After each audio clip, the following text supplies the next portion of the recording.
फारिजेवांच्या कुरडेपणातय शिणिल्लो जेजू आता आपल्या शिसांतय असल्यांच रिस्क आसचें सोदून काडटा. जेजूक समजून घेवचे संबंधी जेजू विरोधी फारिजेव आनी जेजूचे शिस एकसारखे कुरडे म्हणली गजाल सुवार्थेंत उठोवन दिसता. वय सुवार्थेंतलो जेजू सलिसायेन समजून घेवंक जायना देखून जेजू फारिजेवांक कठीण उतरांनी उलयता तर ताणें शिसांक वापरलेली भास कांय उणे कठीणायेची न्हय. जेजू आयचे सुवार्थेंत एका वयर एक अशें चडून 9 सवालां घालून शिसांक आपणा विशीं आसची नासमजणी कितली म्हणून स्पश्ट करता. ह्या दालीभर सवालांनी जेजू आपल्या शिसांक समजणी नाशिल्ले, दोळे आसून कुरडे, कान आसून भेरे, दाड्डे मोतीचे, उगडास नाशिल्ले म्हणून आपोवचें कठीणायेचें न्हय जातलें तरी कशें.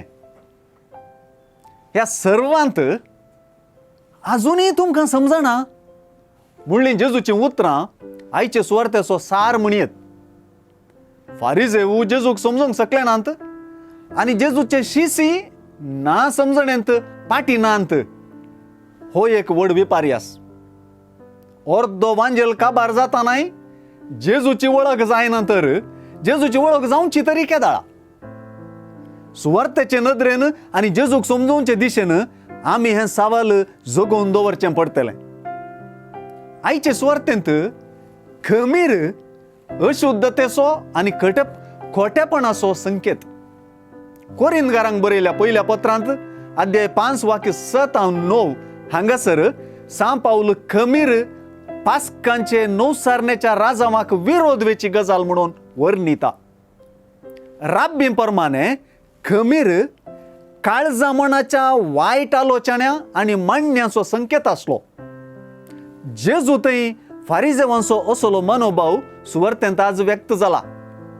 हाचे बराबर सुवार्थेच्या पैणांत आपल्या शिसांक मेतेर करचें आनी साक्षी करचें जेजूचें योजन समजोवच्यांत आनी तें योजन स्विकार करच्यांत शिसांचें दाड्डेपण जेजूक प्रतिरोधाची प्रतिक्रिया जाता. तर शिसांनी तुर्तान जेजू संबंधी तांचें दाड्डेपण वा नासमजणी फारिजेवांचो खमीर जायन अशें सत्राय घेवचीच पडटली. उंड्याचें अचर्यें तांणी समजोवचें पडटलें.